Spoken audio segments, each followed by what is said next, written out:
Ada pertanyaan dari Instagram.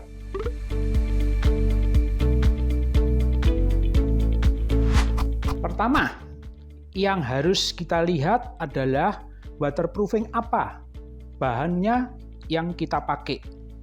Kalau kita ke toko, banyak sekali waterproofing yang ada di toko bahan bangunan.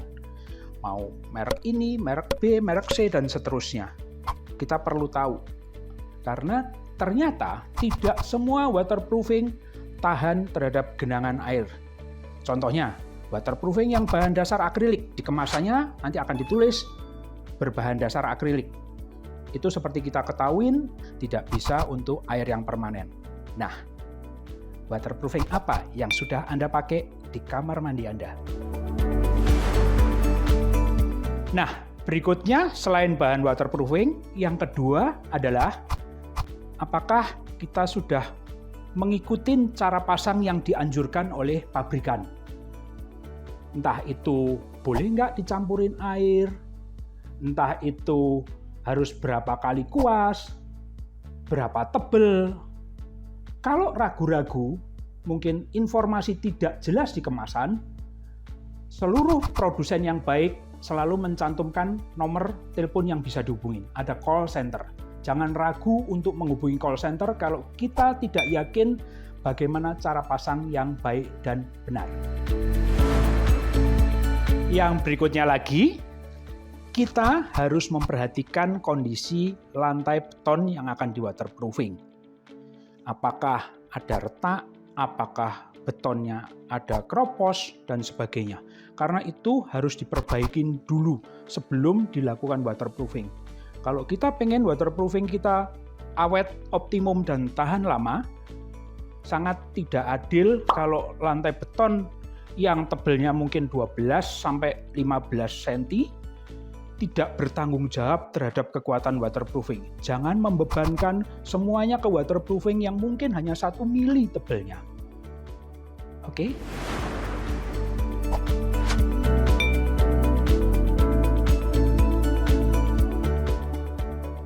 Nah, sekarang pertanyaan berikutnya adalah bagaimana cara mempersiapkan beton yang baik supaya siap di waterproofing. 1. Bersih, harus. Jadi jangan sampai ada pasir, debu, dan sebagainya. Bagaimana beton yang rapuh? Harus dibersihkan. Karena gimana pun, kalau material waterproofing itu nempel di beton yang rapuh, terus kemudian lapisan beton yang rapuh itu copot, apapun yang nempel di atasnya akan ikut copot. Ketiga, rata. Ya, kalau bisa rata, pasti akan lebih baik. Karena dengan kondisi yang rata, kita akan menghemat bahan dari waterproofingnya. Yang berikutnya adalah bagaimana dengan kalau betonnya keropos. Perlu ditambal, itu pasti. Pakailah material tambalan yang cukup bagus. Bisa pakai beton sendiri kalau memang lubang bolongnya gede, atau pakailah minimal dengan plaster mix Sika, dengan plesteran siap pakai dari Sika. Bagaimana dengan kalau betonnya retak? Nah, retak kita bedakan jadi 2 klasifikasi. Kalau retaknya non-struktural, kita bisa memakai crack seal sebagai bahan perbaikan untuk keretakan.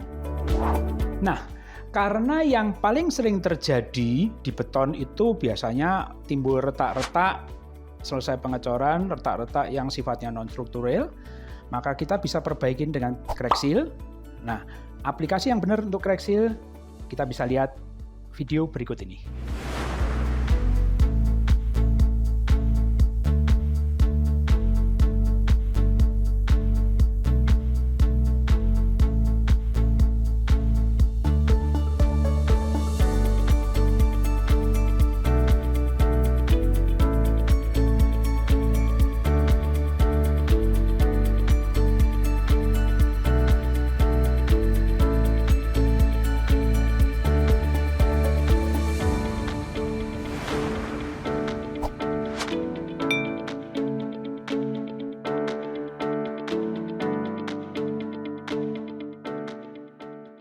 Berikutnya lagi, setelah tadi kita membahas soal bagaimana mempersiapkan beton supaya layak untuk di waterproofing, sekarang adalah mengenai bahan waterproofingnya sendiri. Seperti sudah pernah saya informasikan, waterproofing untuk kamar mandi adalah bahan waterproofing yang harus mampu menahan air secara permanen.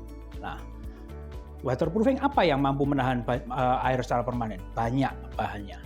Tapi kalau saya boleh saran, kita bisa pakai Sikatop 107 series. Sikatop 107 series itu apa? Sikatop 107 Seal dan Sikatop 107 Plus. Bagaimana dengan waterproofing yang lain? Selama waterproofing tersebut mampu menahan air secara permanen, bisa dipakai. Membran katakanlah. Tapi yang perlu diingat, pasang membran nggak gampang. Kenapa saya sarankan ke Sikatop 107 series? Karena gampang dicari, di toko-toko sekarang udah banyak yang jual. Kedua, cara aplikasinya cukup mudah. Dengan kemudahan aplikasi, tingkat kegagalan waterproofing akan kita semakin minimalkan. Sekarang, bagaimana cara pasang Sikatop 107 Seal yang baik? Kita bisa lihat di video berikut ini.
Ada yang nanya lagi nih seperti ini.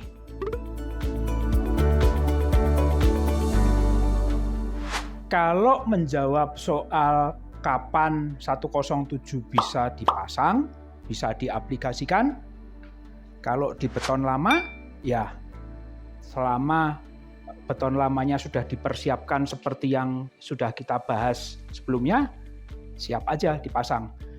Cuman kalau itu beton baru, biasanya disarankan sesudah betonnya berumur 28 hari.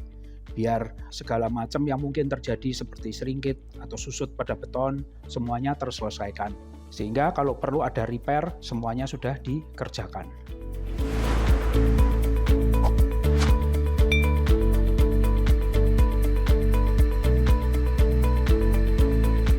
Semua bagian yang terkena air wajib di waterproofing. Lantai, kemudian area dinding di shower. Kalau bukan area shower mungkin cukup kira-kira sekitar 20 atau 30 cm dari lantai. Itu yang perlu diaplikasikan waterproofing Sikatop 107.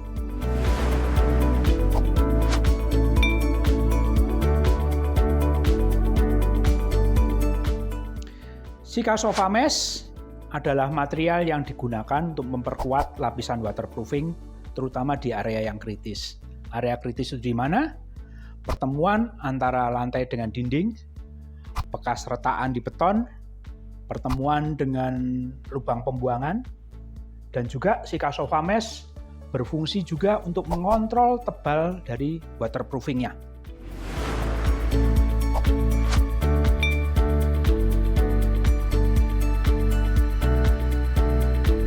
Tes rendam adalah bentuk pengujian sederhana untuk melihat hasil waterproofing kita berhasil atau tidak. Biasanya dilakukan sekitar 2 kali 24 jam. Caranya, tutup lubang pembuangan, bendung area yang akan dilakukan tes rendam. Gunanya untuk apa? Kalau ternyata masih ada yang terjadi kebocoran, perbaikan akan lebih mudah dilakukan daripada setelah kerjaan finishing.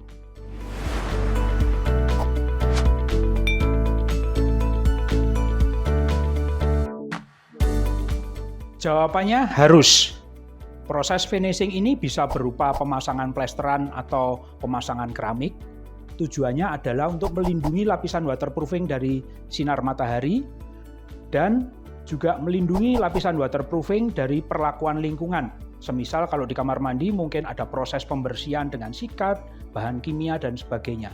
Kemudian kapan pemasangan keramik atau plesteran ini bisa dilakukan? Sesegera mungkin setelah proses tes rendam selesai dilakukan.